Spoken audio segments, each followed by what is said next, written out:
Perfect place to start with the garden. With the garden. Into the Sun, second video of today. It is the 26th of August. Let's see. Oh yes, hard-hitting sun for the firefighters, the bakers, the butchers, the nurses, the doctors, the electricians, the plumbers, and the welders, and the firefighters and the daycare workers who change some diapers 24/7. Go Canada, go! Tough times. It's a Dragon versus Trump event since 2018. I have been challenging Donald Trump to a boxing match on the Canadian-US border, so it's been some time. And here I am, a little bit of a rock and roll style main out in Montreal, island of the Hawk. Always rock and rolling for the butchers, bakers, nurses, doctors, electricians, firefighters, and financially stressed. Busting a little bit of dance mood and dance moves here and there, and towards the sun as we go, always gotta get it for those who are in the trucks, in the fire departments, in the all those who are involved in the production, distribution of food, and all of course who are now on the go, financially stressed but rich in kisses and marching steps and my Asperger's, always have my routine for years and years and years. You pretty much see that. Most of my videos are marching dance workouts because I bust a dance move with my toes, with my head, with my whole being.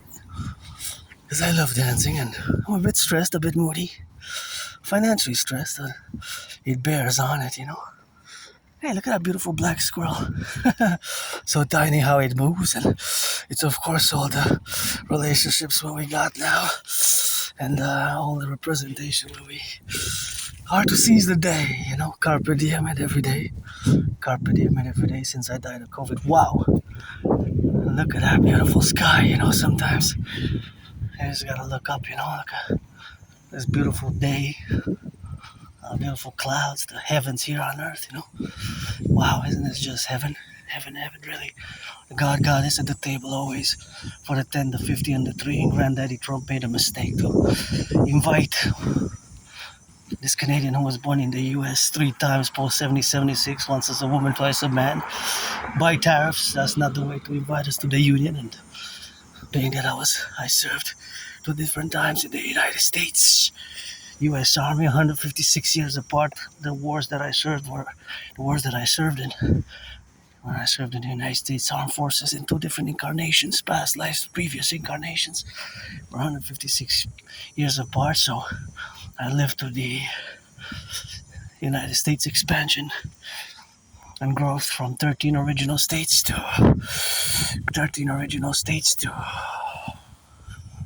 50. And of course in American political culture, integrating and adding more states is called admission to the Union. In many ways, my theories, protocols, initiatives long before Donald Trump started imposing tariffs on Canadian imports. Wondering what that sound was. I'm sorry? I heard a voice. I was wondering what it was. Oh, it was me. I was just doing some meditations. Okay. And now I'm recording, so I'm doing it on the camera. And I was filming the skies as well. I really thought the sky was really amazing. It's beautiful today. Today is really one of those amazing days. We don't get much like them. It's a rare occasion, I find. So it was me. No worry, you're safe. Have a nice one.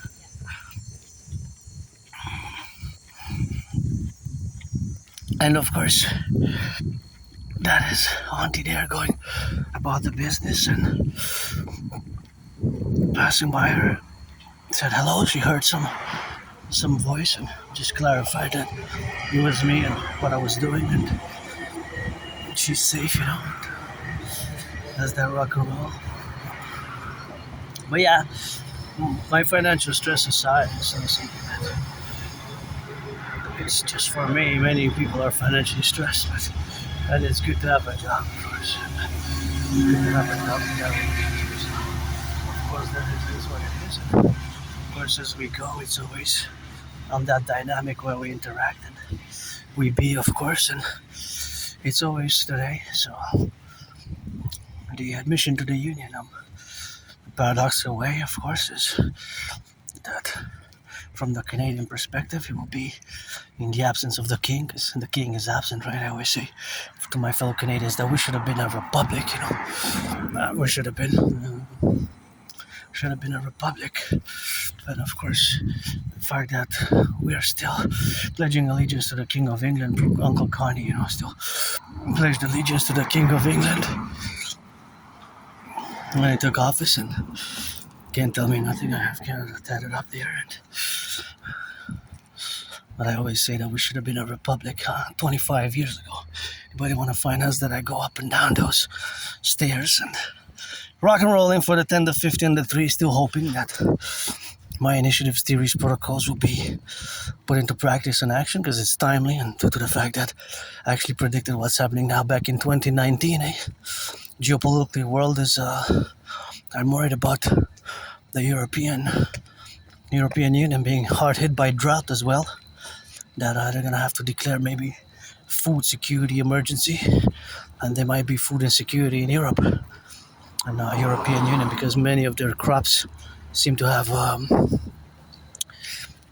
been hit hard by the drought and the heat waves, unprecedented record-breaking heat waves in Europe, and supposedly some crops were lost by 25%, 35%, 40%, more than 44%, which is a lot of crops. So in terms of the magnitude and the scale of the crops it's huge. It's a huge amount. So that is a worrisome part in regards to the fact that many countries are part of our NATO alliance. My idea is reforms best for NATO as a mass public-private partnership concordiate, and it's a tough. We've been hit hard. 50% on 28 billion worth of goods has landed us a blow. It's like a countdown, as the boxer goes down, and it's the countdown to 10.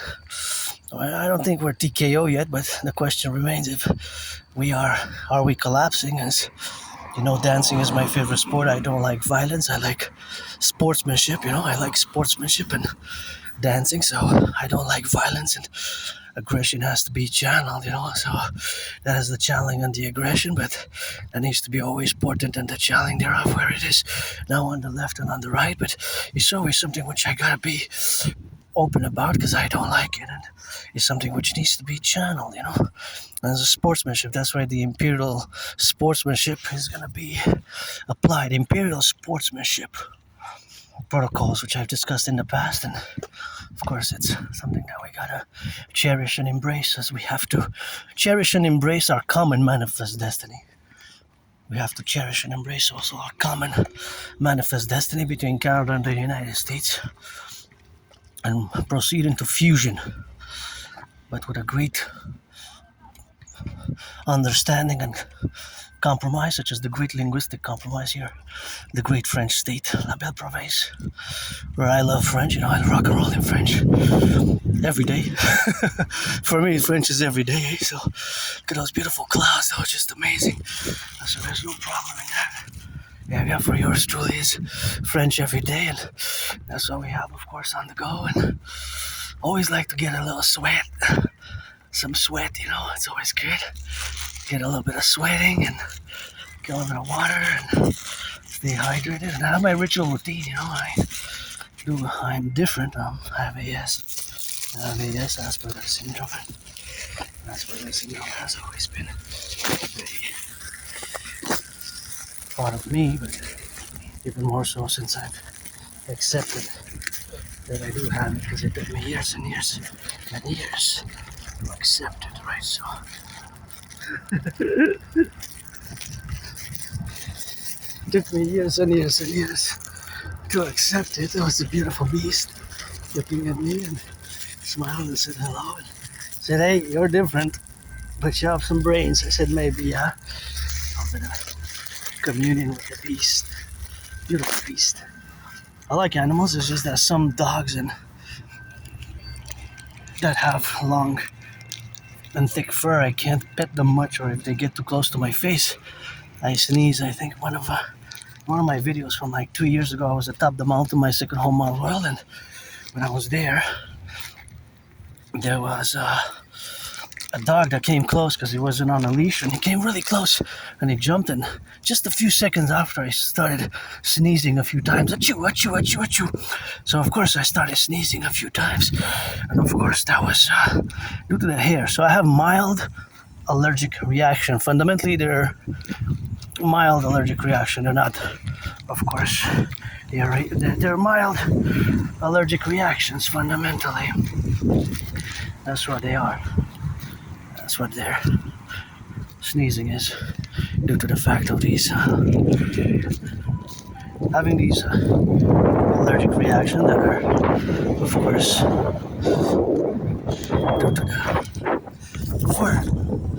the fur, the length, that is the length, the length and the thickness of the fur. So earlier this morning, I went north,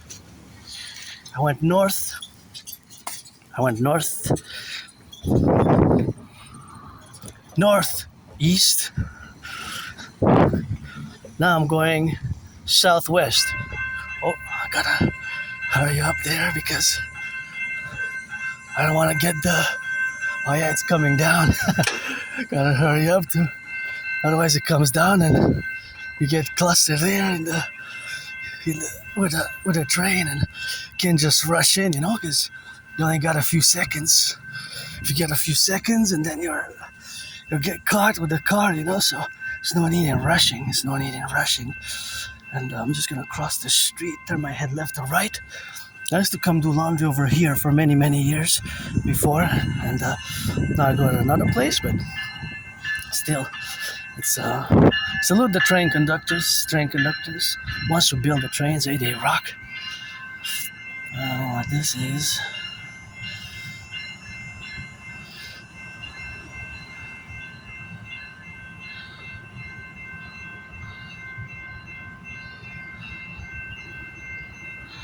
Okay, I don't know what that is. I don't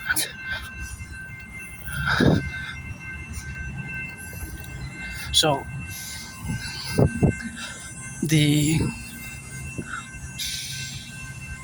Asperger's syndrome that I have is also known as higher functioning autism, HFA, or ASD level 1. So it's not a disease, it's just it's a neurological mental divergent condition. Fundamentally, it is our brains that have these mutations. Now, whether it's caused by it could be caused by several things, whether it's hereditary, genetic, or environmental. That depends, that depends on the individual. However, it could be both. It could be both environmental. Gotta watch it for branches here.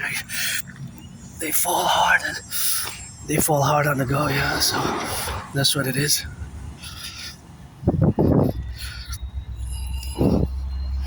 Now you gotta watch it over the branches because they fall. Sometimes when it's windy, they can really fall on you hard, and best to just be prudent.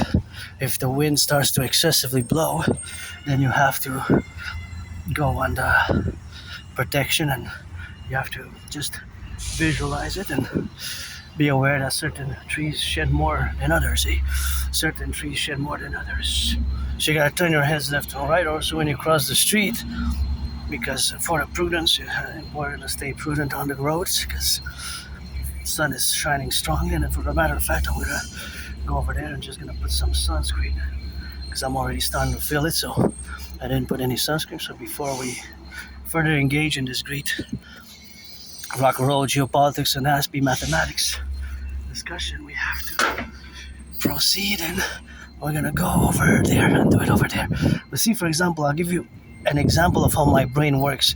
So now I reach this geographical location. My brain now switches to mathematics, to doing mathematics, scientific calculation. They're not advanced, really. They're not really super advanced. I'm no Claude Shannon, Stefano de Blazer, but my brain always does this constantly. So we just saw the train. The train is still over there going west.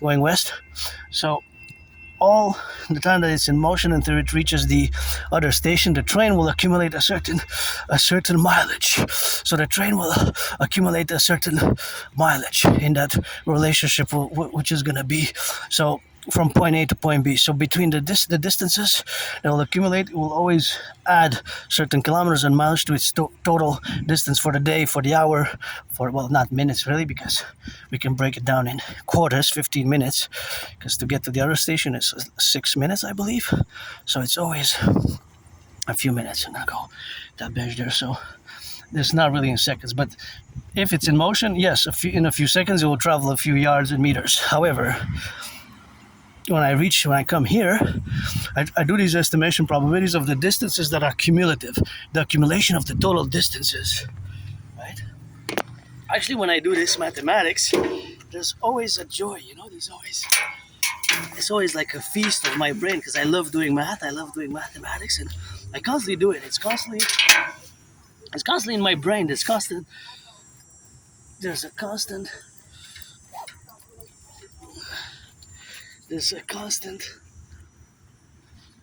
mathematical calculation. So I'm just gonna put some sunscreen.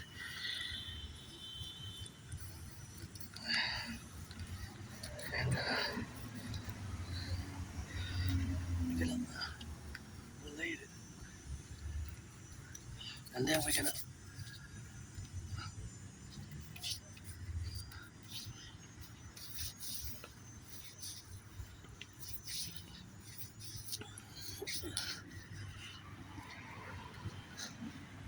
I think that's sufficient enough. I'm just gonna make sure that this is put properly so that it doesn't spray and it doesn't leak.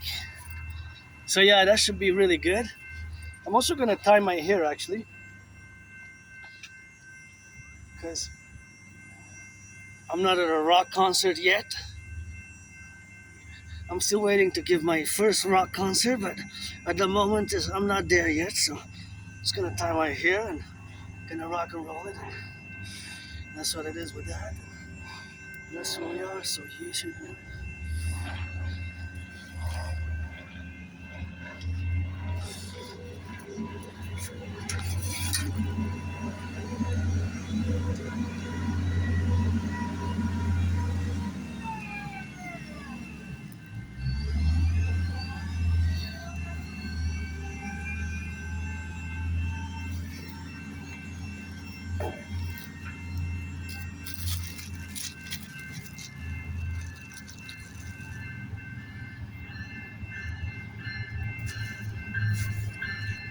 See, for example, now we have this train arriving here. So the train, thank you, the builders of the train and the train conductors and the ones who build the railroads. So many people to thank, eh?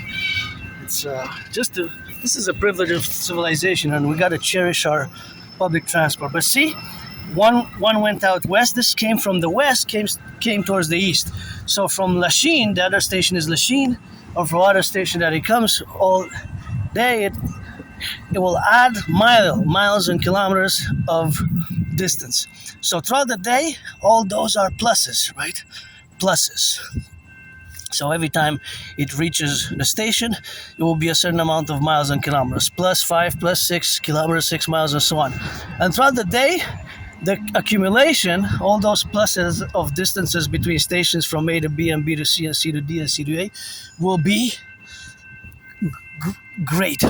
Will be hundreds and hundreds of kilometers and miles, because it goes east and west and east, and of course then it comes back.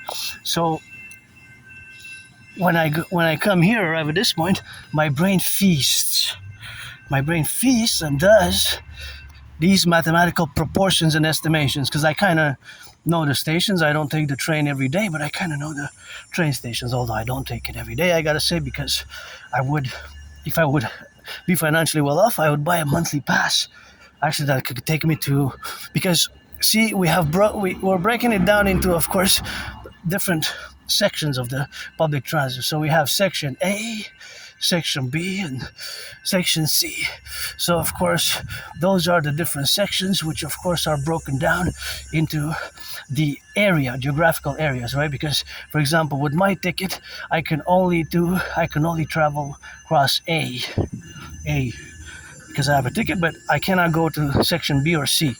Right? It doesn't work like that. You have to pay extra. So there's areas that are covered, so you got to buy different types of tickets. You got to be careful because, for example, if you cross into zones, they're called zones. So the different zones, look at those beautiful yellow flowers. They're so amazing. Just love those flowers, and those are really nice as well. So they're called zones. So the different zones are, of course, A, B, C. So they're broken down into those zones. Regardless, all now at this point in time, there's across the 50 states, 10 provinces, 3 territories, the 63, 10 provinces, 3 states, 50 states and 3 territories. There's always the accumulate distance, right? The distance always accumulates while the trains are in motion until, I believe, past midnight or something. There's no more service. So the service begins the next day at 5 something in the morning. So I got to check the schedule after no more information to calculate precisely. But the math is very precise, because if I would calculate it with so much precision, of course the precision would be really close, because it could be 156 kilometers or 156 miles, very close to the point 44, for example. So it could be point 44 and that could be point 44, which will continue. Gotta cross the street here brutally, left, right. So of course all those numbers, or all that math will be exact, will be precise. So the precision of the mathematics is based on the exact distances between the points that the train travels. Even this is applicable to the public transit. Oh, nice. I love it. Even this is these are also gorgeous. What a beautiful gardens. These are also gorgeous. And so the trains, they always accumulate distances. All cars in motion, they always accumulate a distance. So whatever the distance is, it will be accumulated totally. So there will be a totality at the end of the day, because then they end their schedule, their service, basically service schedule, right? When they run their service, because public transit is a service. So let's call it exactly a service. So that's the accumulation of miles and kilometers throughout the day. So add them all up, there's tens of thousands and thousands and tens of thousands and tens of thousands of myriads and myriads and myriads of kilometers on a daily basis of buses, of trains that are going east, west, north, south across the 10 provinces, 3 territories. Me, I live in Montreal, Hawk Island, so it's a big city. So in my city, every day, there's well, the number is so big because it's really tens of thousands of kilometers, right? So this is applicable also the math to for the cars. So my brain always does these mathematics and calculations, but they're probabilities, right? They're estimations. They're not infinite, because there's time and space and geographical area, and of course electricity or gas. Most of the cars and the buses and the trucks, 95% run on gas, right? So less than 5% run on electric. Less than 5% run on electric. Those are the numbers. Now the other numbers are correlated to the passengers, and there's so much mathematics that can be broken down from just the public transit on the daily basis, and so much data that is scientific and mathematical. But one of which is important, is how many miles and how many kilometers a train accumulates, and we can have all the trains classified as train 1A, 1A, 12B. In Montreal, there's a lot of trains and a lot of buses, because it's a big island. It's the second most populated city in North America. Seventh, even if we include Mexico City, is 7th or 8th most populated. It used to be first, but now it's no longer first, because now it's Toronto. Toronto is the most populated city. So Montreal and Toronto will have pretty much similar calculations, which will be done in that relationship. So that is where we are with the math. And that's how my brain always calculates and looks at, or when I interact, when I'm there present, the brain automatically does these estimations, probabilities, which are mathematics. Of course, I don't have all the information, but of course, the information exists, right? So I could have all the information on a piece of paper, on a computer, and then I could do the calculations, and I could do even more with more precision. So that's why they're in the realm of estimations and probabilities, not speculation. It's not a speculation. I have to clarify that it's not speculations because it's based on scientific, mathematical data and computable facts, right? So we're dealing with mathematics and facts here, although, I do have emotions myself. I am a human being. I have my shutdowns as an Aspie. And of course, I gonna mention that this, how my brain is different. As an Aspie, I gotta recommend this book. And this book is called Asperger's from the Inside Out. It is a supportive and practical guide for anyone with AS. This is heaven sent for me. It is a supportive and practical guide for anyone with AS. A supportive and practical guide for anyone with Asperger's syndrome. And from the beginning here, I'm going to show you the beginning of the book. And it's again a heaven sent. It has helped me a lot because for years and years and years I didn't want to accept my difference, the fact that I have Asperger's syndrome, because there's still a lot of work to be done. It's still some stigma, less and less, so it's more understood than it used to be. And we got a lot of work to do. More about work is 80% unemployment for Aspies. That's 4 out of 5. So there's lots of work to be done. So here's the from the onset, from the beginning of the book, it tells us correctly and directly, and we Aspies, we the 1%, because we're a tiny minority. You are I was gonna say 0.44%, because that's more accurate, but less than 1%, and you are the 99%. The vast majority of you are neurotypicals, NTs, compared to us, the neurodivergent NDs, neurodivergent citizens that we are. So it is a disability. See, it is about coming to terms with AS as a disability, right? So I've come to terms. I have a disability of a social nature, social communication. It can be, I learned the hard way, misunderstanding in communication with us. Sometimes precision, as much precision and distinct and clear language as possible is required. I see some public works, going to some work there. I would like to know more the math, the quantities, volumes, where the products are made, but it's good to have a job. Keep it up. It's good to have a job. You can afford to buy cheeseburgers and some fast food, which is going in price, and some hamburgers, and to eat well and to eat a good bacon. Hey, good bacon. I love good bacon, good cheese. I love to eat well, and I'm different, and these are some of the characteristics which I have. I have most of them here outlined, but the problem is that, see, there is a negative interpretation from your side, the neurotypical.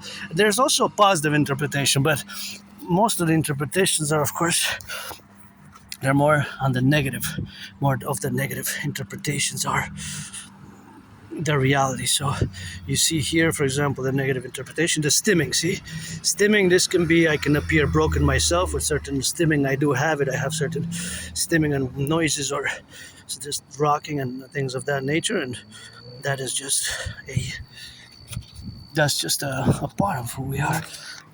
Sometimes it's really involuntary in such a way. So whatever the relationship is, it is, of course, the other characteristics what we have now to be correlated, and we have, of course, that correlation. So it's always the relationship which exists. So I resisted the label of AS, of Asperger's, for more than 7 years. I didn't want to accept it since about spring 2015 till about October 2022. So I didn't want to accept it. I always refused it, but until about October 2022. So, and unfortunately, the service was cut. The service was cut. So the service was cut. I had applied for the service, but of course they had reduced it. They had reduced the service, and actually they cut the service because I was going to receive some support, but the government. The healthcare in Canada is not going so well nowadays. Our healthcare system is not problematic, and our economy has deteriorated, and our social cohesion as well. And quantifiably, data-wise, food bank usage has doubled in the past 7 years. That doubled, and of course, the other reality is, of course, of the the other reality is that there have been my eye, something in my eye. So the other reality is, of course, that a there has been a decline in the living standards, the growing cost of living, and a big problem. Anyways, that is, of course, the correlation which exists, correlation which exists now to deal with this brutal reality that where we find ourselves, and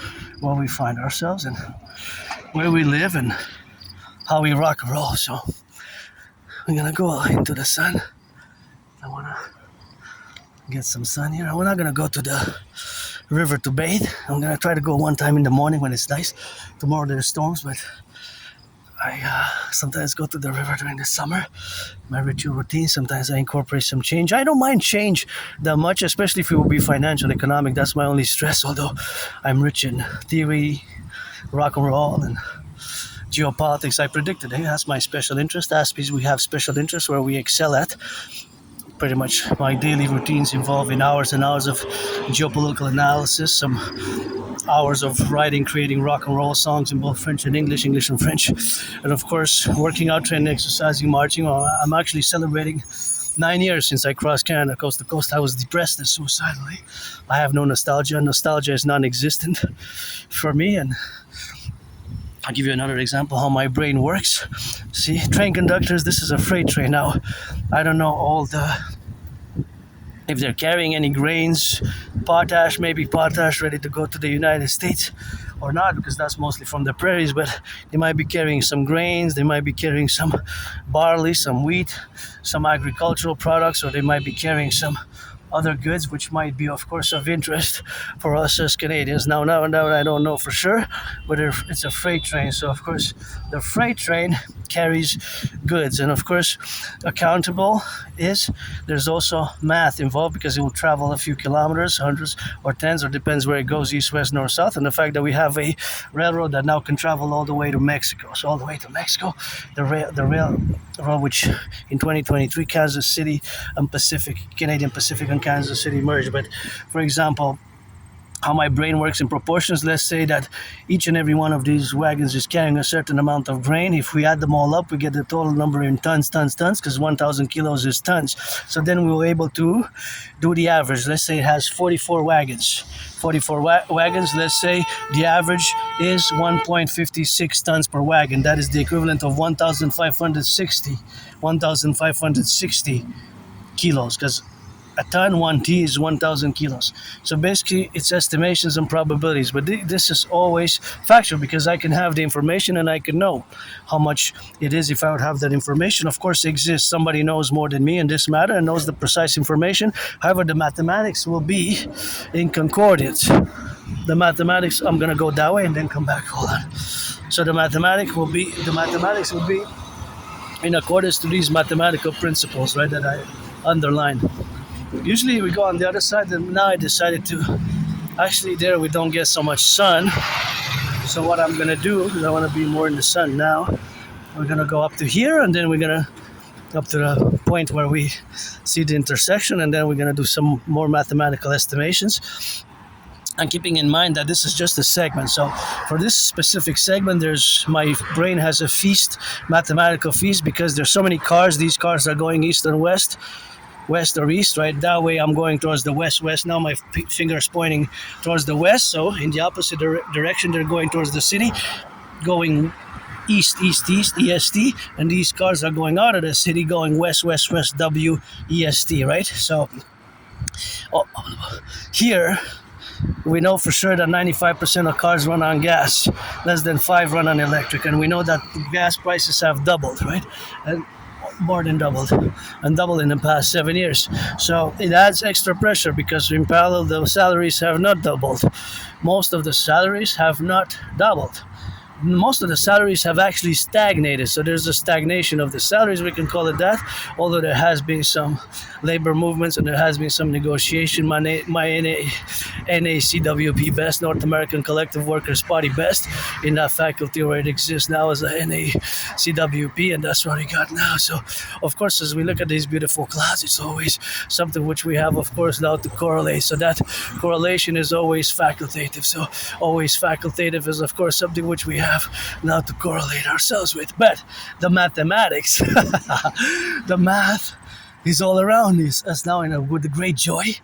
My brain feasts, see, because we know that the math can be brutal or can be joyous, and it can be its estimations and, of course, proportionality. So the portion of mathematics here that exists, it is in relation to the car. So each car in motion, each car in motion has a plus and a minus. So all the cars that are going in one direction and the other, they always have a plus and a minus, because every car in motion has what? Every car in motion accumulates a few meters, a few meters, right? So for example, even from that point to that point, it's still about 20 meters or 15 meters.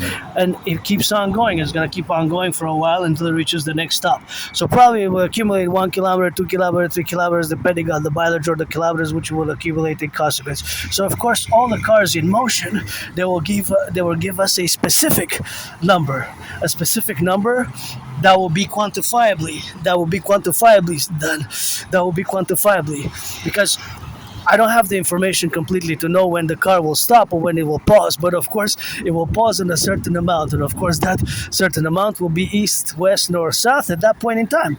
So this car could be point A, B, that car could be 1A or 1B or 1C or whatever the number of the classification is, because now we have hundreds of cars here roundabout. So all these hundreds of cars will add mileage while they are in motion.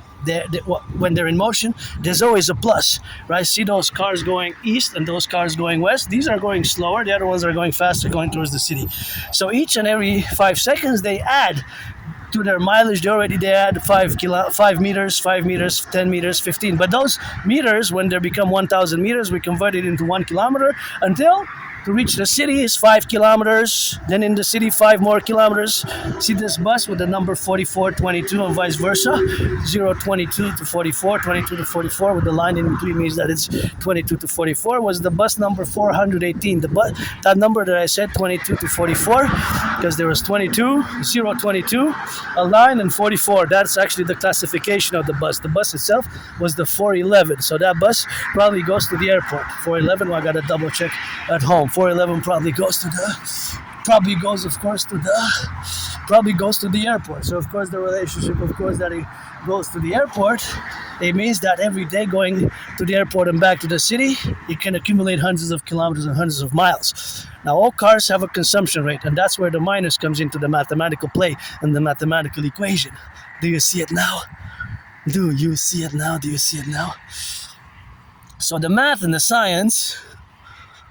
And keep in mind that I'm also an artist, an independent, androgynous, 50-50, man, woman, androgynous, pansexual, Aspie artist and athlete, and philosopher, and independent geopolitical theoretical thinker, strategist, analyst, and philosopher always who develops the strategies for the North American Collective. But when I come here, there's so much math, and this I expanded. I expand this probability and mathematical possibility, which again is based on real mathematics, to a greater sphere. And that greater sphere is that this is happening, cars are in motion, that is, across Canada, United States, across the 50 states, 3 provinces and 3 territories and 50 states. Now, there's thousands and tens of thousands of cars going east, west, north, south. So all these tens of thousands of cars, they all add continuously while they're in motion. Obviously here they're stopped. They're waiting for the line. They're waiting for the green light. The other cars are in motion. See, now they're getting the green light. Now the plus and the minus is applicable, the plus and the minus. So of course the plus and the minus is applicable to those cars, although those are going slower, but still they gain a few yards, a few inches. It could even be inches, we can go that precise. So all the cars in motion have simultaneously 2 mathematical equations attached to them. Simultaneously. There's no way out of that. You can't negotiate with that. That's non-negotiable. The math is The math, the science is the science. That's non-negotiable. Wait, the plus they add if they're in motion, if even if it's a few inches at a time. Like those are a few inches. They add to a meter. A meter becomes a kilometer over time. So they're all add. That's the plus. Mileage, distance, and then they all have a minus. The minus is based on the consumption rates. Okay? Each car has a consumption rate, so each car will consume a certain amount of. While 95% run on gas. So it's more likely that it's actually gas, right? Gasoline, gas. So, or if it's electric, less than 5R, more and more electric cars on the road, so that's good for the environment. See, that car's electric. It's a Tesla, so that's electric. When you see green plates in Quebec, it means usually they're electric. And I gotta give a shout out that to Hydro-Quebec workers in the past that built 63 generating power stations that serve us. Thank you, workers of the past. Rock and roll for you. We need to build more dams, but these dams are providing us electricity, renewable electricity, clean, environmentally friendly electricity that's environmentally friendly. So we got to salute Mother Nature, get a kiss. Mother Nature gives a kiss for that. So that's how we rock and roll it, and that's where we are with that truth, that reality. So it goes all the way to the United States, several states, 3 states, all the way to Manhattan Island, Yep, all the way to Manhattan Island. 1/5, 20% of the electricity in New York receives its electricity from Hydro-Quebec. Isn't that amazing? That is really, really amazing. At least I find it amazing. I find it really cool. It rocks. And rock and roll with that, that's how it is. And that's quite something that I salute. And it's great for the environment, and it's great for us because civilization is a privilege. So I'm doing this work, this vlog, this workout, reutilizing the zero energy. That doesn't pollute, that is. It doesn't pollute. And I always paid my hydroelectric bills. Look at this beautiful yellow flowers from nature there. I love these yellow flowers here. They're little flowers. They're not really flowers, but they're like flower-like. And the bees like them. And see how gorgeous they are? They're just nice. So we have the balance of nature and civilization. That's why we need the Dancing Goddess Army, the DGA. Hey, bees, let me get a taste of your honey so I can dance for some money. If I make $1 million, I'm going to give my anonymous friend $500,000 or $1 billion. Wish I could buy her a house, I wish I could buy her a house. Buy her a house somewhere. That would be nice, Buy her a house. Look at that. Beautiful sky, eh? Quite amazing. And it's quite amazing. Nature is a great scientist and artist. So back to the math. So here is just a segment, proportional segment for this city, the island of the Hawk, Montreal, aka Hawk Island, HAWK. See that truck, for example, it has the Canadian flag, US flag, and Mexican flag. It's going to the city. Maybe it's carrying 3 different types of goods. Maybe it's carrying some bread. Or let's say just bread. 3 different types of bread. Because there's different types of bread of different sizes. Maybe there's 44 boxes of bread in it. Right? 44 boxes. Let's say 44 boxes. But it could be. But there's a truck that's carrying just bread now. That's for sure. Right? It could be that one. Going from the bakers, from the farmers, there's the logistics, and there's the fact that I got to interject now because gas has gotten more expensive, and it's correlated to the fact that food has increased in price and fast food has increased because we are paradoxically dependent on our logistics for delivering of the food, right? Because the growing price of gas, since we depend on our transportation, our highways, our roads, sometimes the trucks to deliver the bread and the cheeseburgers and the cheeses and the bacon and the pork and the sausages and all the things that are delivered, or if it's bacon or milk, it has to be those more refrigerated ones, right? Because otherwise we waste it. So hail the refrigeration and the brains and the science for those who made the refrigeration and satellites with it, like myself in the year 2030, in that year of darkness, where I designed, build supercomputers, and I know everything there is to know know about microchips, 5G, 6G telecommunications, underground sea cables, and of course coding and supercomputers. I build and design satellites of different sizes. But back to 2026, where I'm an artist, athlete, and geopolitical theoretical philosopher who loves math, although I'm no Claude chance to find out the pleasure. If that truck has 44 boxes of bread, let's say, right, and each box contains, let's say, 20 breads. How much is that in packs, not packages of bread, right? Packages of different breads. Let's say 3 types of bread. If that's the case, and there's 44 boxes and there's 20 per box, what we do, we can break down 40 and 4, right? Because it's 44 boxes, I said. So that means that the truck is, and let's head, or other truck, it could be any of these trucks that's carrying those 44 boxes, that one or that one before, going to the city. So if they're carrying 44 boxes of bread, and each box has 20, if each box has 20 breads, how many breads are there? So let's do the math. Well, we break down the numbers, 40 and 4, and this, I know the answer already in my brain, is just popped up. We're going to do it together. So we can break it down into 40 and 4, because that's what 44 is, right? 40 plus 4. So 40 times 20 is 800, right? Because 40 times 10 is 400, so we double it. So that's 800 breads. 800 breads, and 20 times 4 is 80, right? So it's 880 breads, which can serve 880 families, right? Or 880 individuals. But an individual will eat maybe 2-3 days from that bread. I ate bread last night. I ate bread this morning, this afternoon actually. This morning I didn't eat bread. It was more at 12:13, I believe it was. So 12:16, something like that. Around after 12 o'clock. So that was when I consumed the bread. And I ate some bread last night. So whatever different types of breads, there's 880 breads in one truck, right? If each bread, some breads might cost $2, some bread $3, and some breads $4, right? But that's not the cost. That would be the cost at the retail price, not the wholesale price. The wholesale price is probably going to be maybe half that, or less than half. So because the trucker has to get paid, the trucker, right, has to put gas. So the transportation, the gas will cost more money. 7 years ago, it was around 93 cents. Now it's more than double that. So that's why the prices of food have increased. That's correlated with the price of gas. As well, so fast food has increased. And so those are the numbers that we crunch in.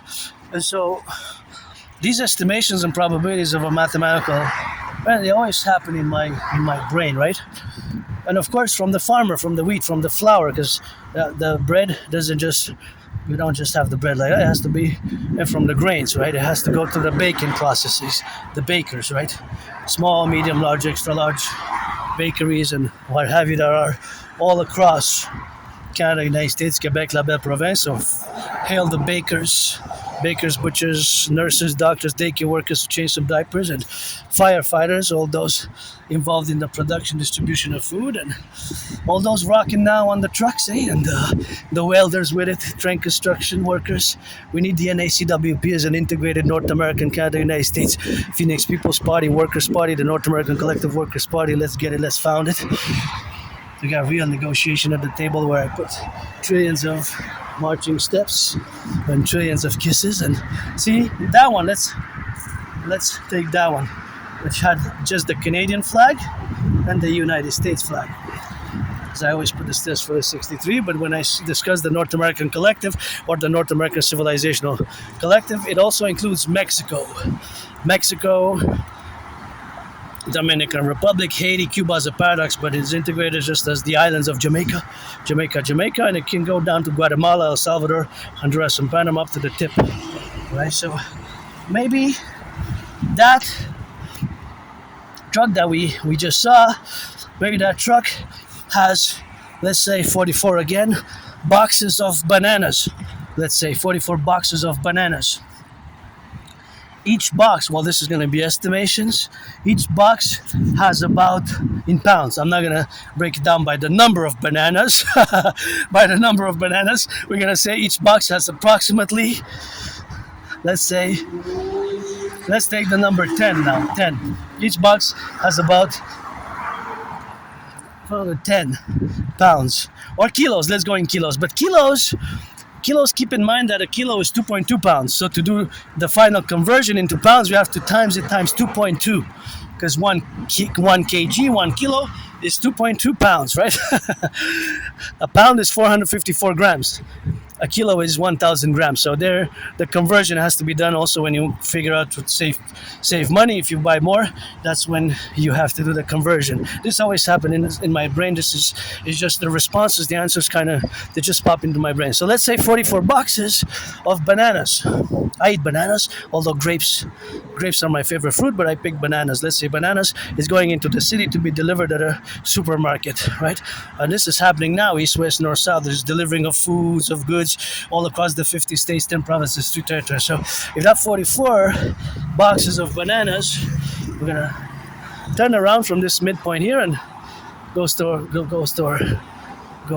it. Wanted to go by the river, but we're just gonna go take the bridge. We're gonna change a bit of the route, and we're just gonna go by the bridge like that towards the city. And of course, the boxes we're gonna keep into account the boxes. So I'm gonna keep doing the math. I know I have to not keep. I'm gonna 10 more minutes of math. I can go on and on. I could do hours and hours of daily. I could do math like this, So, and I do it constantly. It's estimations and proportions. My brain always does these mathematical estimations, mathematical calculations, proportions.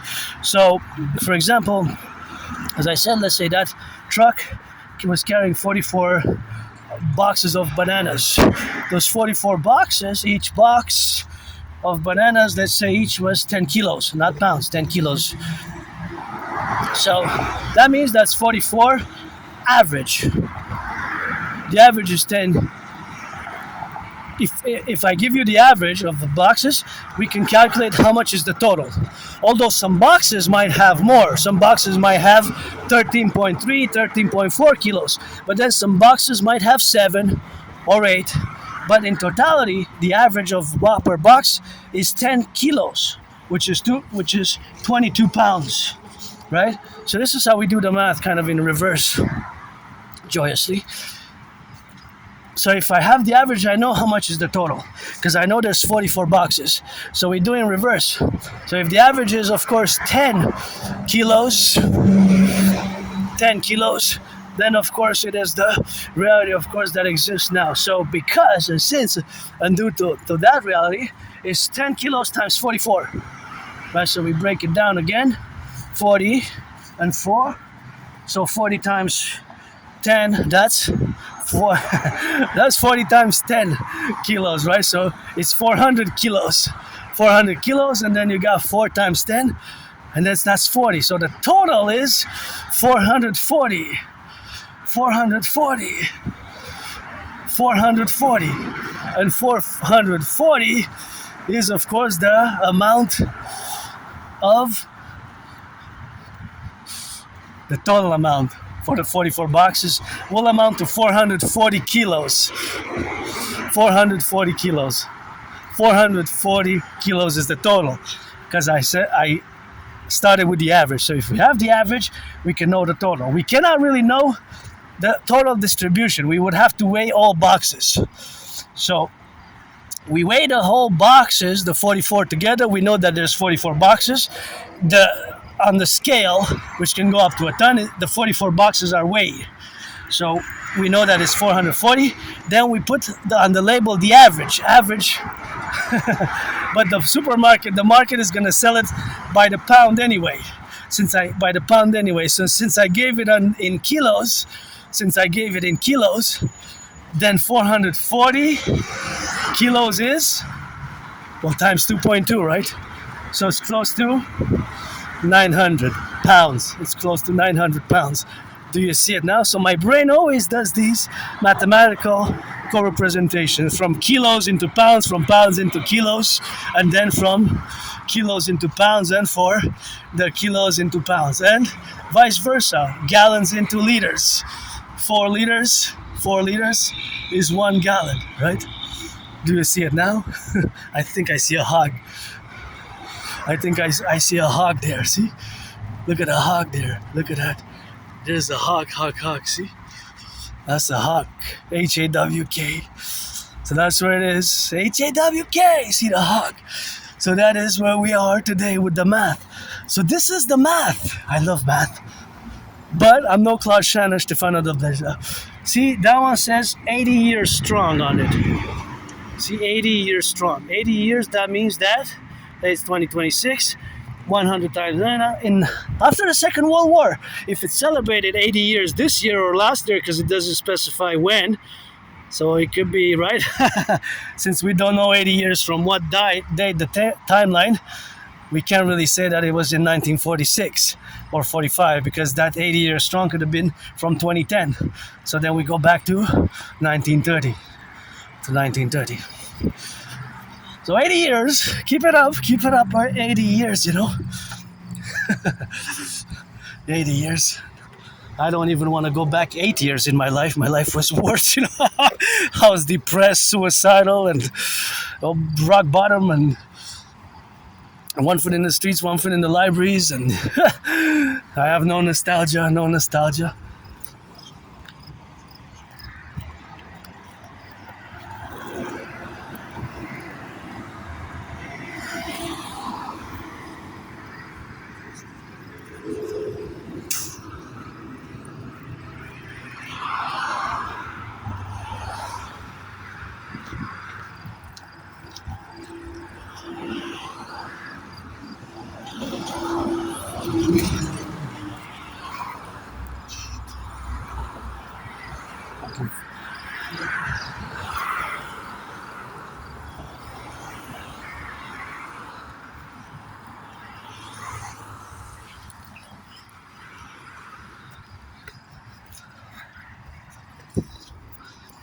So I got a bit upset.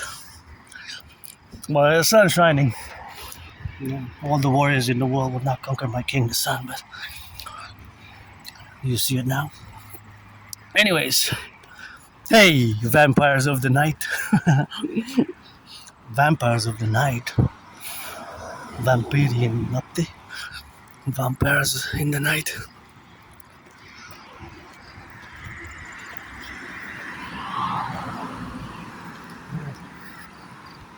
So I got upset. Not in my past, because I guess suffering pain and blood, sweat, and tears. I'm still joyous today. I have no nostalgia, I fully embrace my difference. And I have to say, it hasn't been easy. Asperger's syndrome is misunderstood often. And unfortunately for my community, there's still 80% unemployment. 80%. That's 4 out of 5. 4 out of 5. 4 out of 5. 80%. 80% unemployment. That's quite... Okay, there has been some improvement, right? So I have to note, although it was snail pace progress, the progress was snail pace. But snail pace progress better than no progress. It took 25 years for the unemployment levels to drop from 90%, which it was in the 90s and early 2000s. The unemployment level was more than 90. Now it's around 80, but still it's a monster. Still it's a horror movie. So I have to say, good to have a job and hire more Aspies. Hire more Aspies. Is good to have a job, nowadays. So we rock and roll it, but I'm rich, wealthy, and I got trillions of marching steps. Trillions of marching steps. Trillions of push-ups. Trillions of kisses, which is important for some. Some is more the marching steps in the rock and roll. That's more important, but from the forgotten goddess, I also have KISS, yes. So if you're black, white, or rainbow, you want to be friends with services, well, friends with services, black, white, rainbow, trans men, trans women. You know, I'm androgynous, pansexual, so you gotta be legal in all 50 states, 10 provinces, 3 territories. Legal across the empire, imperium. So, back to some math. One last math, and I'm gonna go into geopolitics, but I could go on and on for hours. See that red truck? It looks like it has a container that comes from the ports, port operators, dock operators, Rock&Roll. I don't know what's in it. We're gonna speculate that it's from the port, so maybe imported. What do we import the most? Well, we certainly import coffee, bananas, avocados.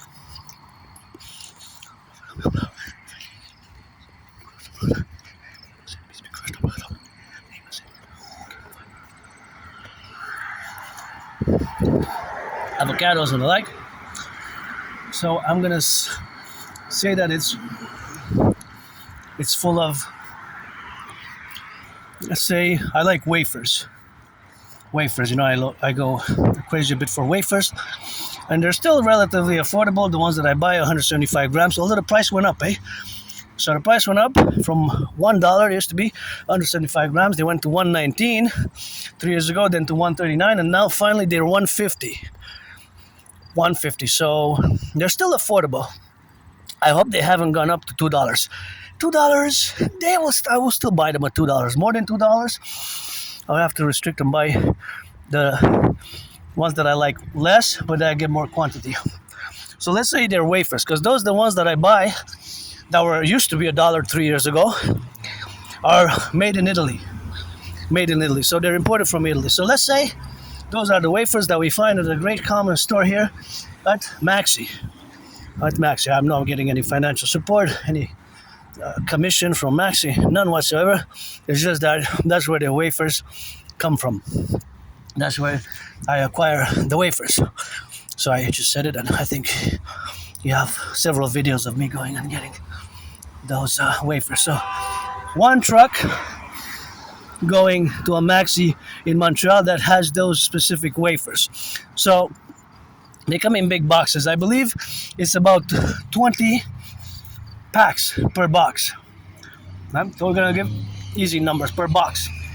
Let's say it's carrying 1,000 boxes. 1,000 boxes. Which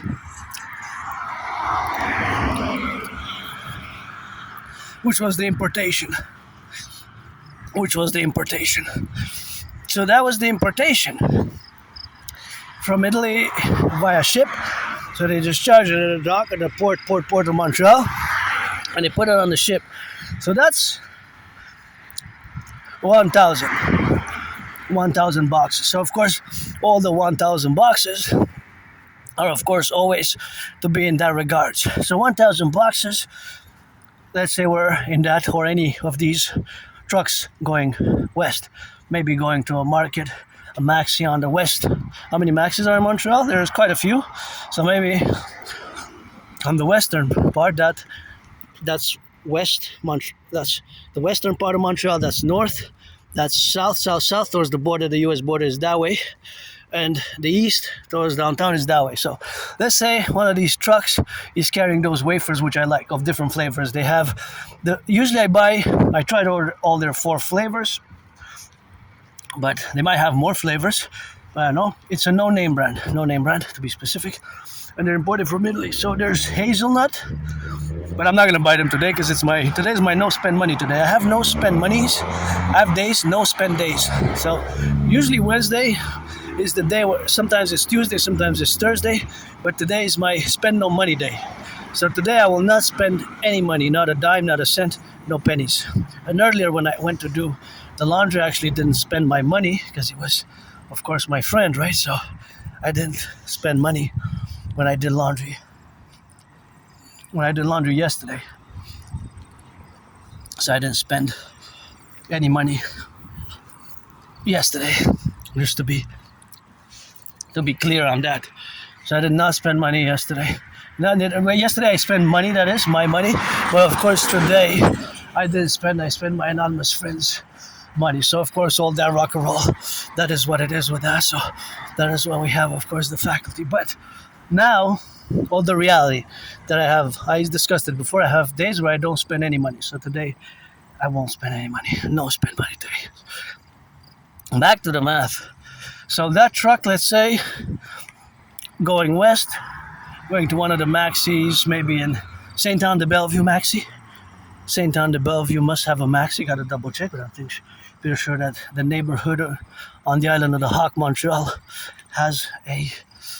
That St. Anne de Bellevue has of course has a maxi. So let's say those 100. No, I said 1,000 boxes.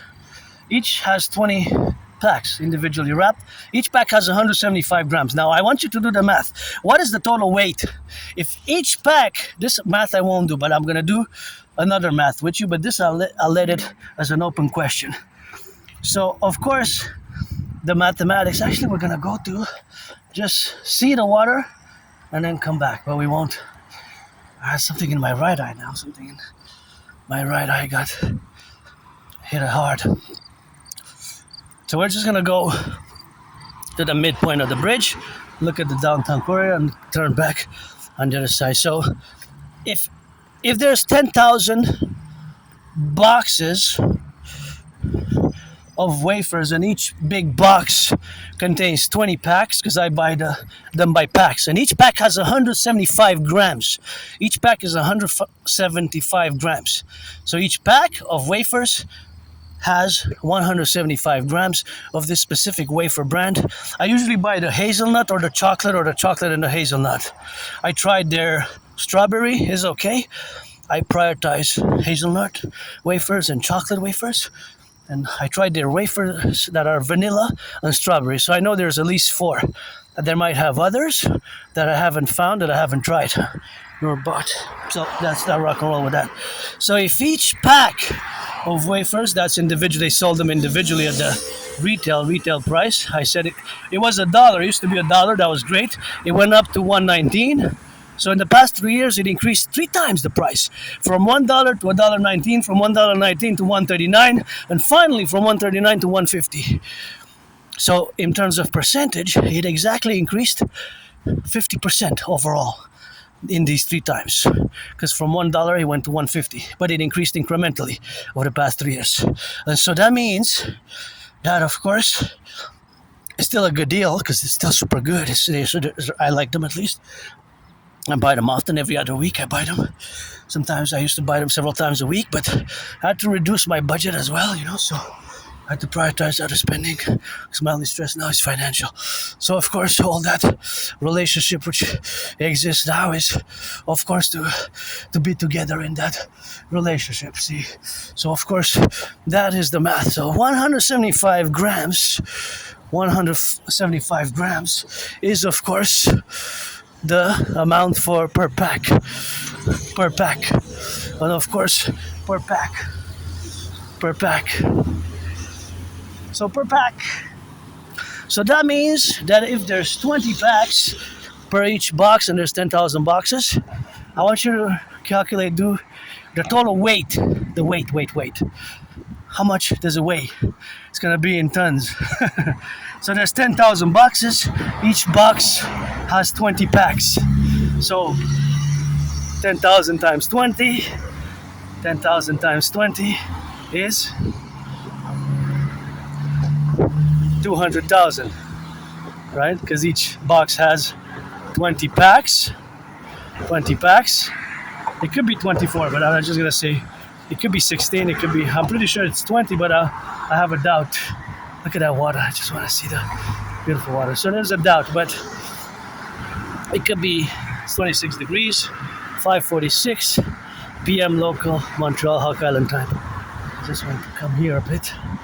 So I love to be by the water. A little some. See, those are little fishes that kind of jump, so you can come fish here if you want. You can kind of see it in the water. How to kind of drill it in.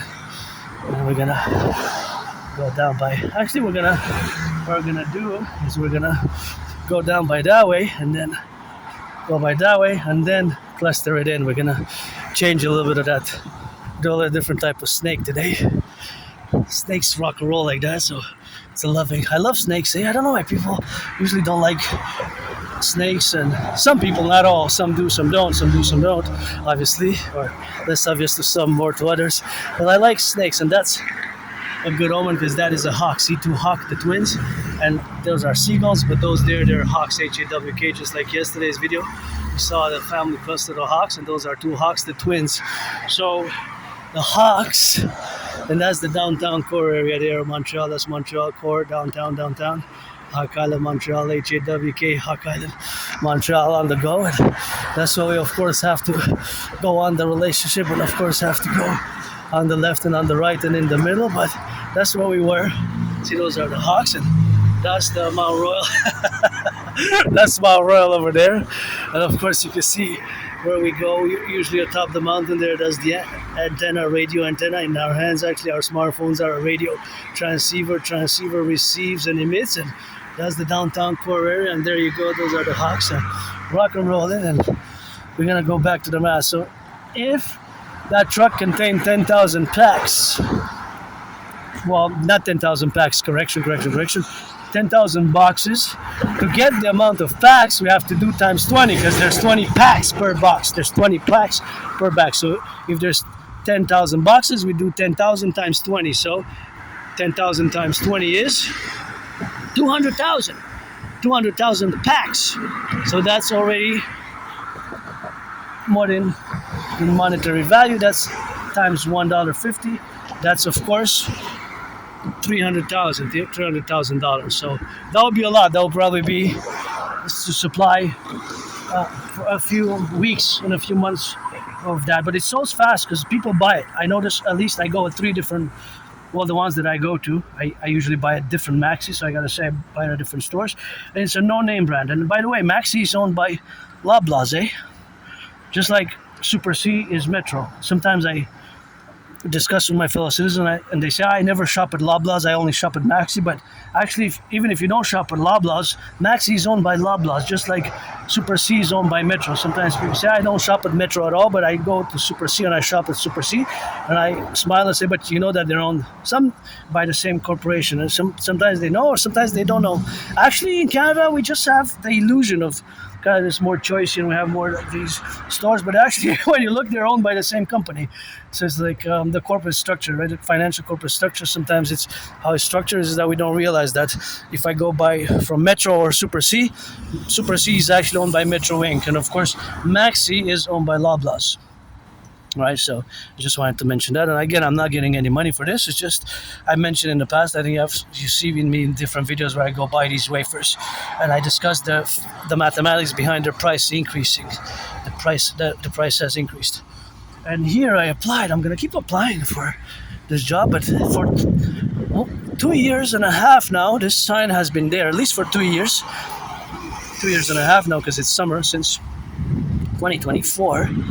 Maybe like winter 2024. I have to check it out because I sent them already a few emails, but I never got a response back. See, we're now hiring. I sent a few emails already. I can walk. It's probably gonna take me an hour to walk here, and then an hour to come back, so I could come do, even if it's part-time, I'm gonna apply again. And every time I try to go inside, it's not open. The reception is not open. I tried to go twice already inside, and there was nobody, and there was no doorbell to ring. So I knocked, but nobody answered. I stayed there for like 5 minutes, 6, and I left. Maybe they just forgot to take the sign down. Maybe they're not hiring. I don't know. It's good to have a job nowadays, but I wonder how are they going to be affected by the tariffs, the specific business.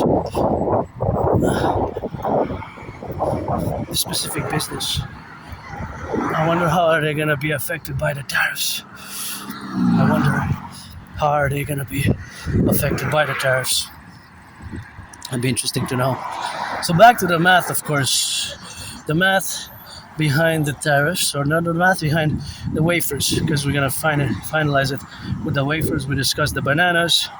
Actually, we're gonna add coffee. We gotta do a fourth dimension, the coffee, because I drink coffee and you drink coffee, so we're gonna interject a little bit of calculation with that. So, how much in weight? How much in weight is it? So each pack has 175 grams. That means 175 times. Well, first you do how many packs there total. So how many packs are total individually wrapped packs? There are 20 times 10,000, or 10,000 times 20. So that will give you 200,000 individual packs. 200,000. So 200,000 times 175. That's what you do. Give me the packs and the number of the weight. So you can do it by calculator if you want. I already know the answer, but I'm going to stop on that. Now we're going to discuss coffee from a macro perspective. Now this is going to be a bit more advanced, more strange, peculiar math, but it will be math nonetheless. So I'm going to be heading towards this other bridge. So 2 bridges. And again, it's important for us Aspies, who are a tiny minority of our population, to build bridges with you neurotypicals. So the building of the bridges with you neurotypicals is a must, whether small, medium, large, or extra large bridges. And of course, that is the relationship that we have. So that is the dimension of that relationship of existing now in the space and time continuum. Today, 26th of August. So let's build bridges. And I'm no Klaus Schreiner, Stefano de Pleasure, but I always do mathematics. And that is just the relationship where we have, of course, now. So it's always something which we gotta interject in that dimension. So, of course, it's always something where we got to be reflected on. So now it is the market, of course, where we have, of course, to discuss the reality of the coffee. So somebody's drinking coffee now in Montreal, whether at a shop or somebody's making the coffee now from the powder, somebody's drinking the coffee, somebody's drinking it, somebody's ingesting coffee, right? Now, because we have to import coffee has to be imported. The closest country where we can import coffee is Mexico. Mexico grows coffee, mostly in the south. So the closest country from where we can import coffee is Mexico. We can actually import coffee from Cuba. So if you drink coffee, we have coffee that can be imported from El Salvador, Guatemala, Honduras, but we have to import it because we don't grow it in Canada. Nor in the United States. It has to be imported. So usually if it comes, right, it can come by the ports, or the train by Mexico, or by train by Mexico, and then by truck to get delivered to the supermarkets. We have a ton of variety. Most coffee, I would say, in terms that it comes from Brazil, Colombia, and Central and South American countries. Some coffee can come from Kenya, Ethiopia, Uganda, Ivory Coast, or Vietnam even. Vietnam has become a top producer of coffee.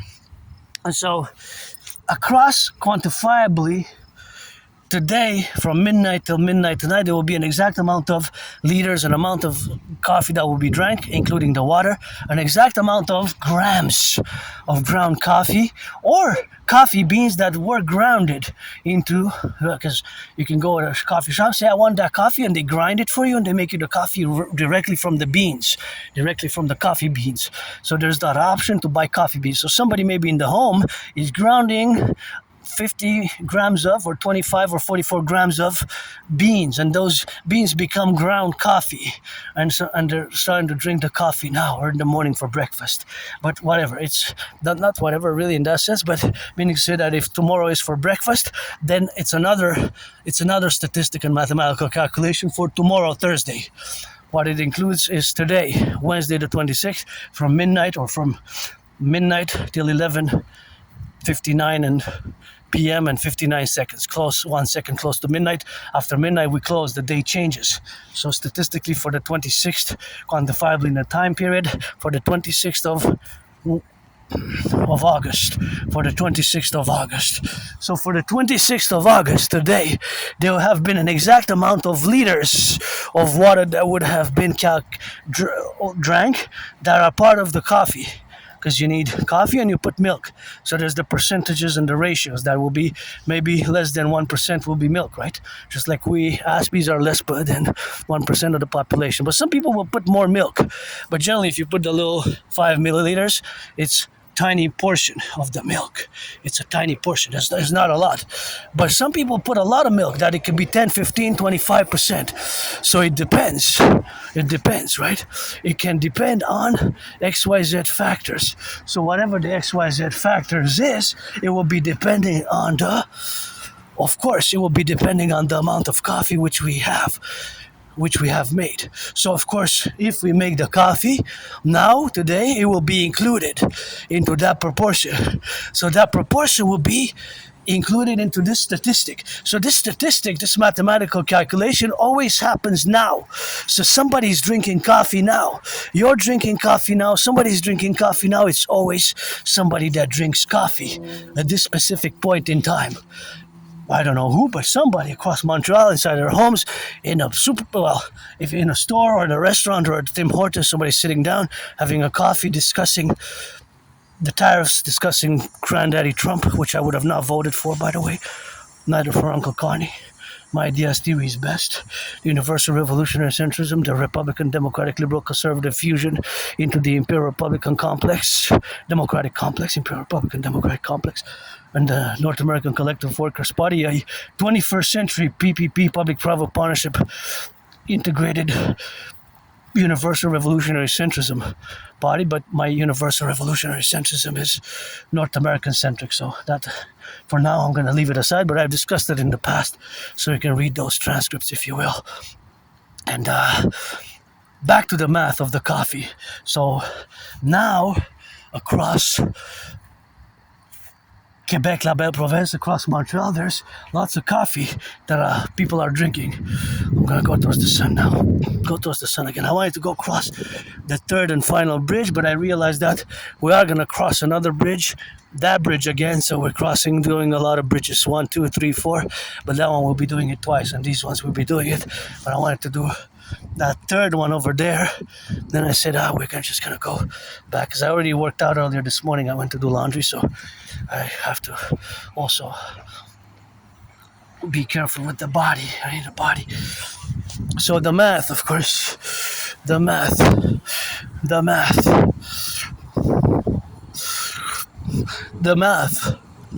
So the math of the coffee for just 5 minutes. I know I should limit it at least to 5-10 minutes. It's quantifiable during this time period in the geographical area defined as the 50 states, 10 provinces, and 3 territories. Let's put it as we would be one imperium, one empire. Long live the empire, long live the empire, long live the empire. As you will be, of course, 49ers also. It's just 49ers also. So, of course, that is just the relationship of existing that it is. The relationship and the faculty where it exists in that relationship. So, of course, now back to the reality. The reality of the math is that it will be exactly done. Exactly quantifiably to the measure of the gram and the kilo and the ton, because 1,000 kilos is 1 ton, right?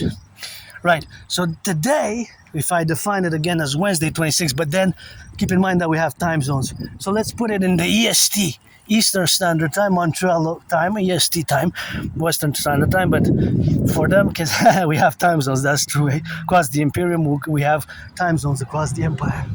So there are time zones, because on the West Coast, now in Vancouver, BC, celebrating 9 years since I crossed Canada coast to coast, and that event got me out of depression, eh? With my anonymous friend, I still have the tickets. I got a parallel twin journey, and the parallel twin is the 40-day parallel twins, which is undergoing, and of course, all that relationship is, of course, that I have it until September 11th, and September 11th will be demarcated, and that's when I have my another, well, that's the 240-day ride and journey with my new deadline on September 11 by EST time, 11:59 p.m. and 59 seconds. So 1 second till midnight, I guess, to switch to the 12th of September. Clean my room off some temple auction, everything that I got. Go retrieve my archives from the Jewish General Hospital because I'm curious, when did I go? I had to go for an intervention, a medical procedure, after I survived a vicious murderous homicidal surprise attack where I was hit in the head, hit my head on the concrete and had a severely dislocated right shoulder, and of course, severely dislocated right shoulder. That's of course where I had to be done, and that's what we have to retrieve the archives to see when did I go and what was I prescribed, because I was prescribed some meds, and I want to know if the medication were opioids for pain relief or reconstruction of the tissue, the bone tissue, the marrow, because I had a severely dislocated right shoulder. It was a vicious murderous homicidal surprise attack that I survived. If I can equate it in a geopolitical way, it was of course the same as Pearl Harbor, and the same as Pearl Harbor, or the same as Pearl Harbor, and the same as that's a geopolitical event, surprise attack, and then 9/11, September 11, 9/11, and October 7, but on a micro, an individual, but surprise attack nonetheless. That's punched at first in the head a few times, and punched, kick, and kind of blacked out. And I got up, I was able to put myself in a defensive position, and I blacked out. I went home, and I went to the Jewish General Hospital, to the ER emergency. I cracked back my dislocated shoulder. So I don't like violence, but I'm hyper vigilant. I get those drills now, dedie, defense, like I'm playing in the Super Bowl every day. Defending party, let's win it this time, Niners. But I don't like violence. I'm sportsmanship. Even when I'm going to fight Granddaddy Trump in a boxing match and we're going to build the Imperial People's Coliseum, it's going to be a sportsmanship. We might slur a bit, rock and roll a bit, swearing, because sometimes I swear, especially in that French appel province. Back to the math of the coffee. But this math of the coffee is not going to include the one that we're drinking, the one that is consumed, the one that is entering from, or that has entered, that is in transit. So we define it as a point in transit of the coffee. So there's coffee now that is in transit, that's going east, west, north, south in the trucks, right, in the next hours. So if I define it, hey, made in France, look at that. That's interesting. Made in France. France, that's in Europe. So, interesting, eh? So, going east, west, north, south in many trucks, there's lots of coffee. Coffee from Brazil, coffee from Mexico, coffee from Cuba, coffee from, well, Cuba, I don't know how much nowadays, but I bought coffee from Cuba. I actually like coffee from Cuba. Or it could be coffee from another place in Guatemala, Panama, Honduras, or of course it could be from a place in, of course, Colombia as well, Peruvian coffee, I don't mind. I don't have a specific country where I prefer my coffee from. I just like it a certain way, and I like coffee generally, but of course I don't have a preference, let's say, for a specific country. But I do like Mexico. Mexican coffee is pretty good. But I don't have a set established preference for a specific country.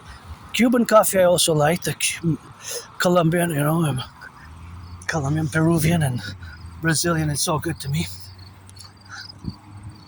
But now, there's coffee going east, west, north, south. There's coffee coming into Montreal, because the coffee has to be imported from outside of our Imperial Republic, let's say, as to be united, fused in the 6310 provinces, 50 states and 3 territories, the Imperial Superstates, the Empire, Imperial, American, Canadian, Democratic Republic, and of course, that's what we're gonna get co-established. So now, as we have, of course, all that domain is always in relationship to the quantity. But some trucks will have a different quantity of coffee in them than other trucks. Let's say that truck, well, that one's exiting, is going west, so it's not coming into Montreal, so I have to look at a truck that's going towards Montreal, which is that way, which is going east. The ones that are going west are going out of Montreal. Although Montreal is big, so it could be that they carry coffee. Yes, because it could be that some coffee has come from Africa or Vietnam, and it disembarked. It got cargoed up and discharged in the port of Montreal. So it could be that it got discharged in the port of Montreal. So that is a possibility. So it doesn't really matter if it's going east or west. But across the 50 states, 10 provinces, 3 territories, there's trucks that are carrying coffee, or that are not just carrying coffee, but amongst their goods that they're carrying to the market, there's boxes of coffee or jars. They come in different sizes: 200 grams, 300 grams, 400 grams, 500 grams, even 885 grams, or the bigger ones, family packs, can be a kilo, 2 pounds, 1.56 kilos, 1.56 pounds, 2 pounds or more, 5 pounds, you could do even 10 pounds, right? You can buy it even at the bigger Costco, that they're more wholesale, but they also sell retail, but also have a mixed, where you can buy more in bulk, right? So if you want, you can really buy 5 pounds or 10 pounds or 10 kilos, the big coffee beans, and you can crush them in the machine. You can convert those beans from beans into the powder. Right? But if you crush the beans into powder, you will still have approximately the amount. You might lose a bit, a few grams. Out of the kilo, you might lose 44 grams, but that will be, of course, the mathematics. So, of course, all that mathematics which will exist, it's always in that dimension. Because there will be some, while you ground the beans, the coffee beans, in the process of grounding them, you could lose some. I always lose a little bit, maybe 5 grams. Not too much, not a spoon. Close to a spoon, I lose a bit.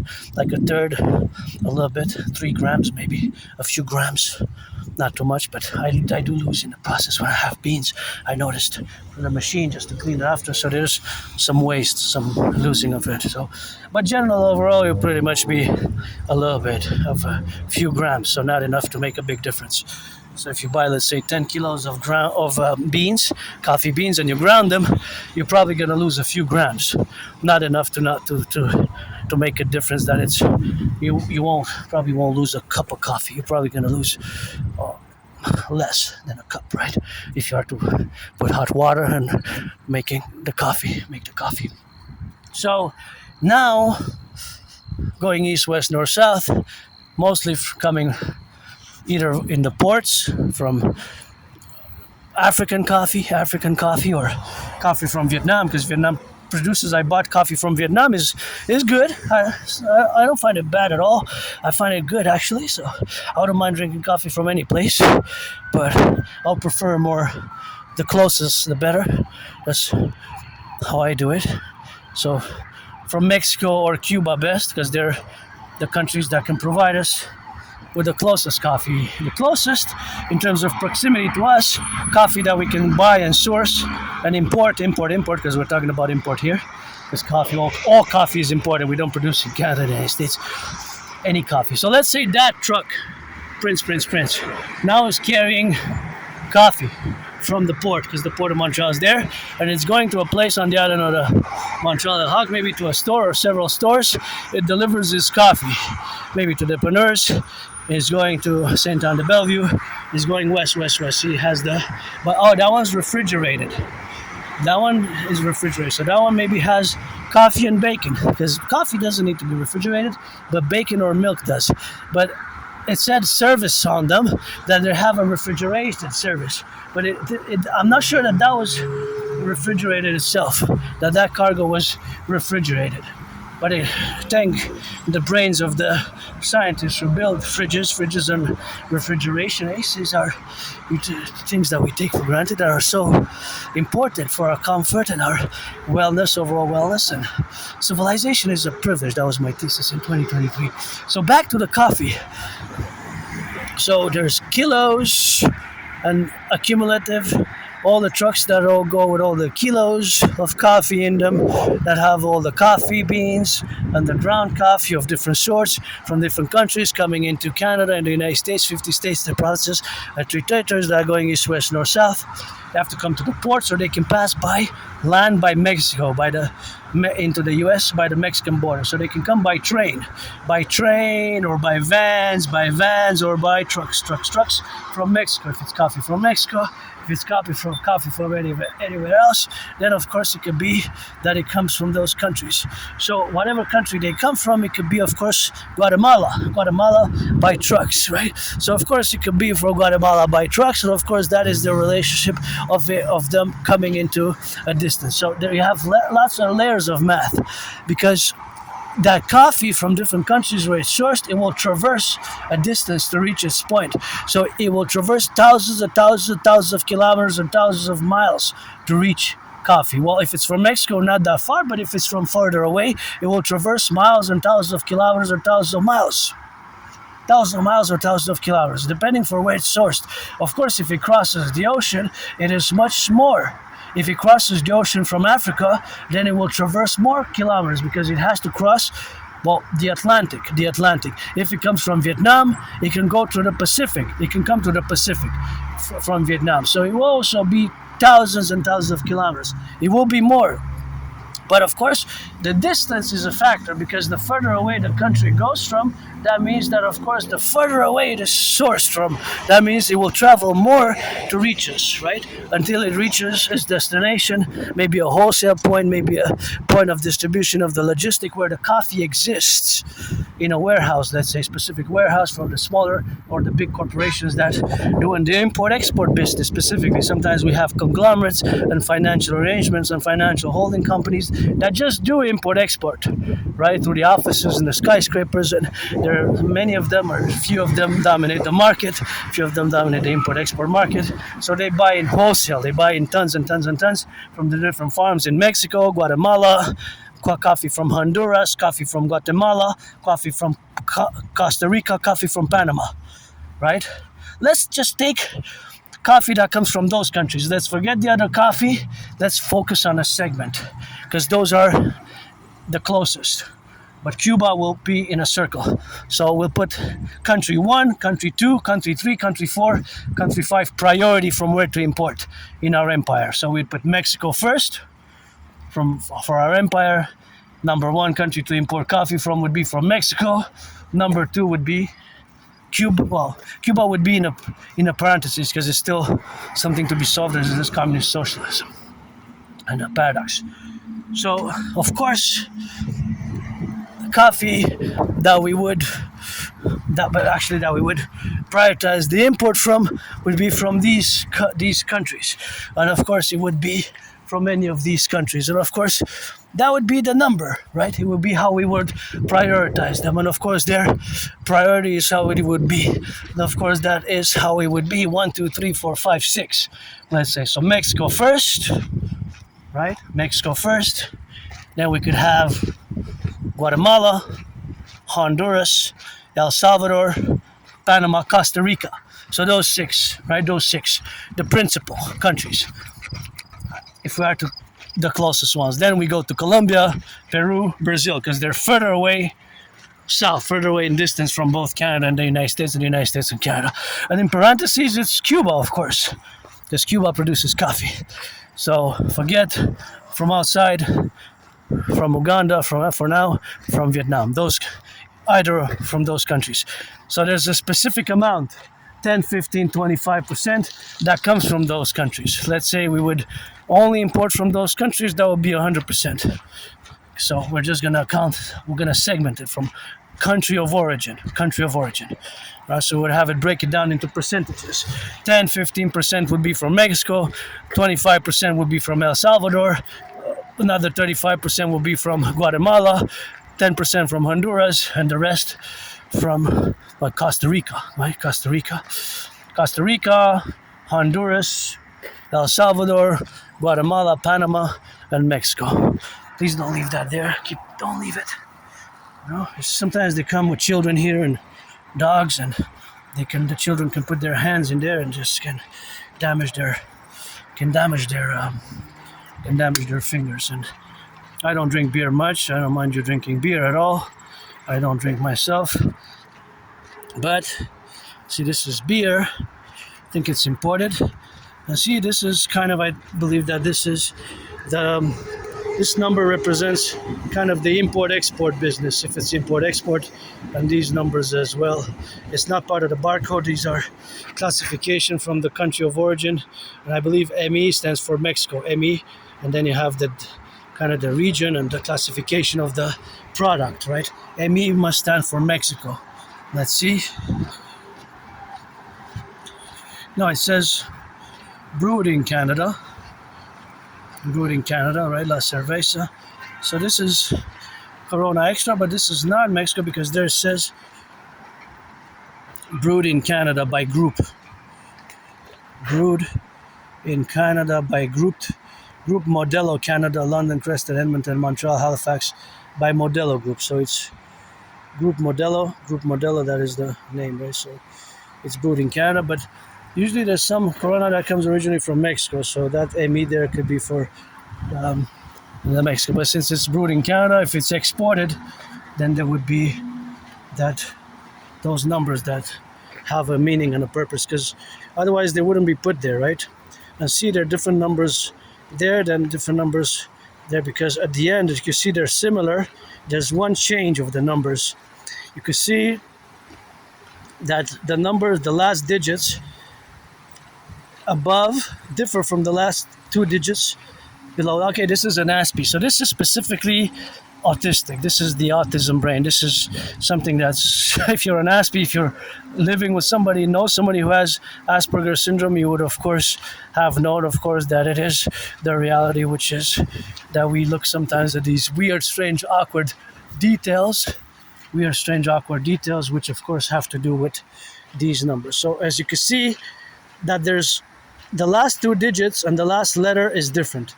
They're the same up to the last two digits and the last letter, because here it ends in 42A, right? That looks like an A.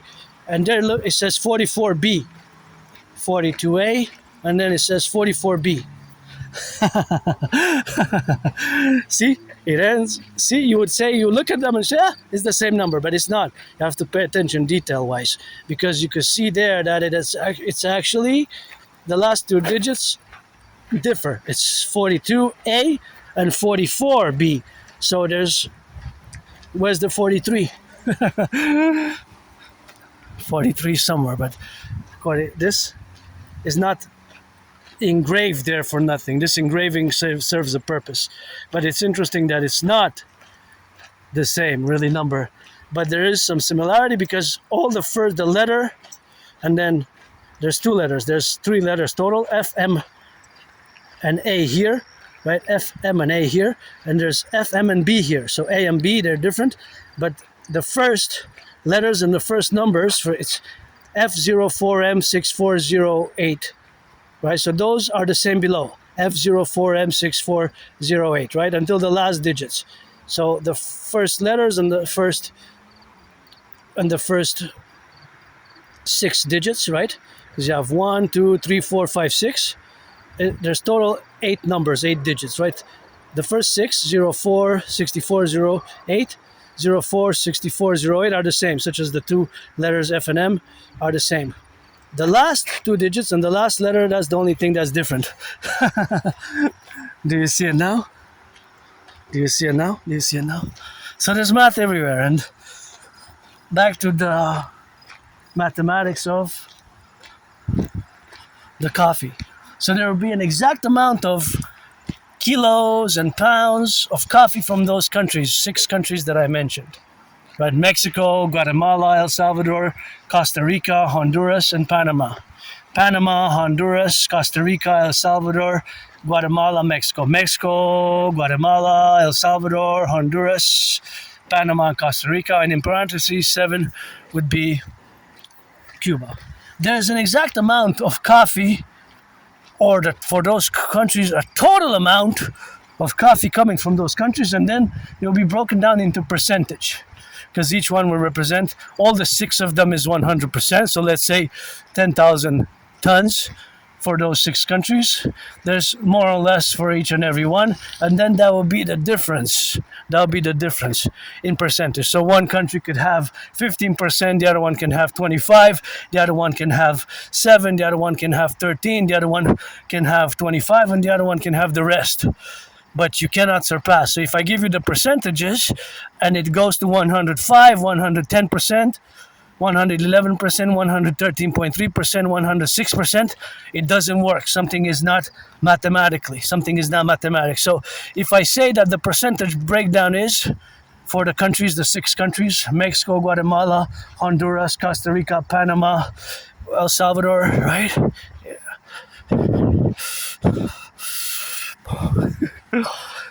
Panama, Salvador. So if I give you like different percentages, 6 different percentages for the 6 different countries, they have to add to 100%.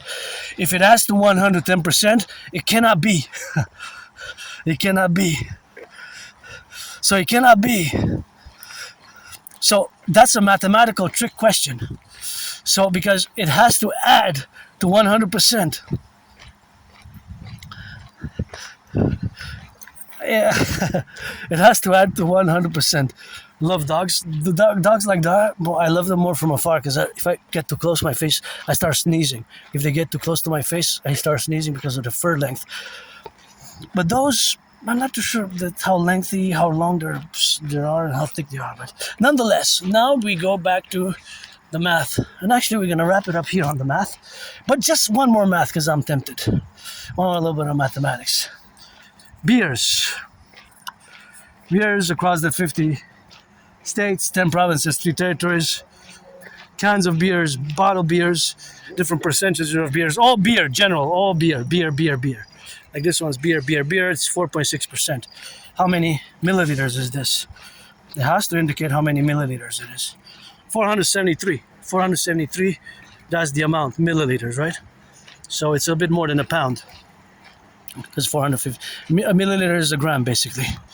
Right. So there's an exact amount of beer drank, let's say in our imperial republic, coming in, let it be, let it rise, our empire rise and be, that will be produced in the empire.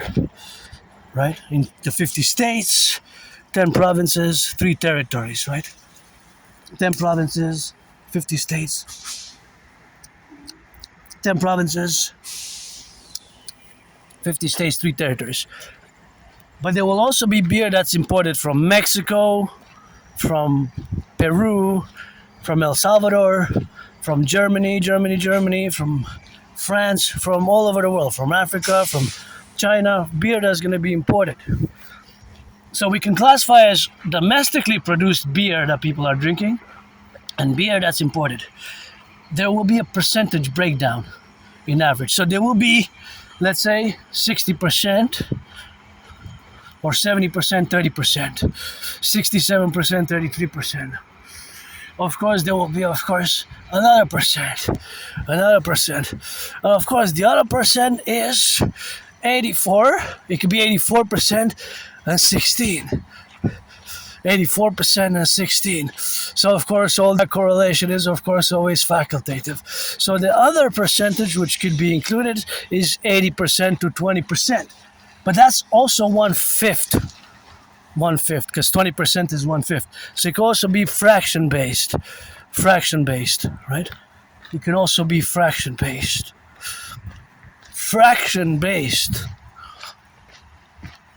Now there's a ratio.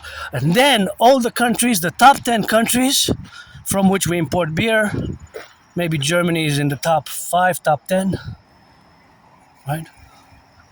And then we'll have a total amount of the total beer that's imported in both Canada and the United States. We'll have the top 10, which could account for 90% of the beer and 10% the rest. It could be Germany, France, Italy, Belgium,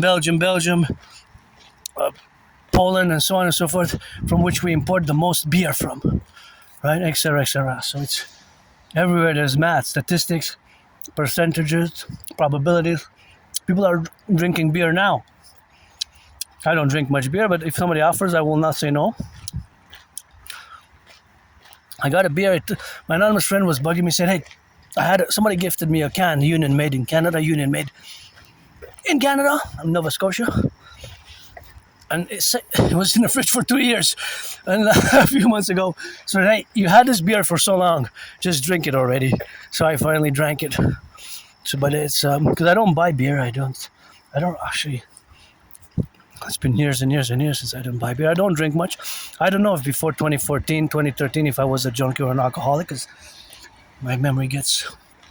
I have a good memory of the past 11 years, 12 years. Just before 2014, February gets a bit blurred, and before 2013, October it gets it's like blackout, Doesn't matter, but I have no nostalgia. I lived in a moldy place. I didn't even have a bathtub. I took a bath yesterday. I'm grateful, thankful for that. I have a bathtub there, but wish I could buy my anonymous friend a house, a mansion actually. Wish I could buy her a house anywhere, and that's what it is, and that's why we gotta get rock and roll, and that's where we drill it, and that's why we get, of course, to be always from the 10 to 50 and the 3 in that relationship for the train conductors, butchers, bakers, nurses, doctors. I do not have nostalgia. Go back in time, I was depressed, suicidal, one foot in the streets, one foot in the libraries, and pain, bloodied, and was suicidal. I almost ended it, I almost took my life away. Being depressed, being suicidal, being rock bottom, it's a mess. It was really depression and suicidal, and okay, this is also applicable to my community, being that I'm part of this tiny minority, people with AS, Asperger's syndrome, higher functioning autistics. 9 times the suicidal depression rate is 9 times higher, but the unemployment rate, although there has been some improvement, as I mentioned a priori, is still a horror movie. It's still a horror. It's a monster. 80%. No other community has such a high unemployment rate. No other community has 80% unemployment. No other one. I had jobs, lost my friends, lost my jobs, lost my friends, lost my jobs, and finally, after years and years and years, all around October 20th, I've accepted that I have AS, and all the books that were heaven sent surrounding from my anonymous friend who gifted me the books, and Appreciating Asperger's Syndrome is a great book which was loaned for me by her, and I purchased it a few weeks ago, and it's a great book that I recommend to all, and also the one that I showed earlier, Asperger's from the Inside Out. So now we're going to go into geopolitics on the last 10 minutes of the video, because usually I do 2-hour videos. Leave the baggage at the door. In 29, because we're entering my arena geopolitics. Back in 2019, October, I predicted that there's going to be an international conflagration of World War III. Long before, of course, Uncle Carney. Long before Uncle Carney, of course, stood at Davos, and of course before Uncle Carney stood at Davos, and of course that was in October. That I predicted that there was going to be an international conflagration, and long before Uncle Carney stood at Davos, of course, and proclaimed that it is the end, of course, of a...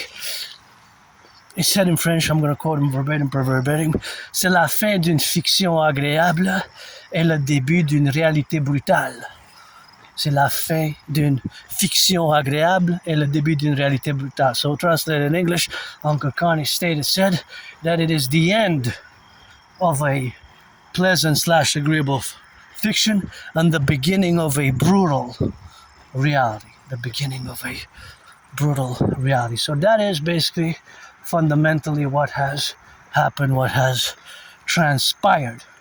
What has transpired. Fundamentally, in essence. Right? That is the whole essence of this great reality which has transpired since. And that is just a reality. I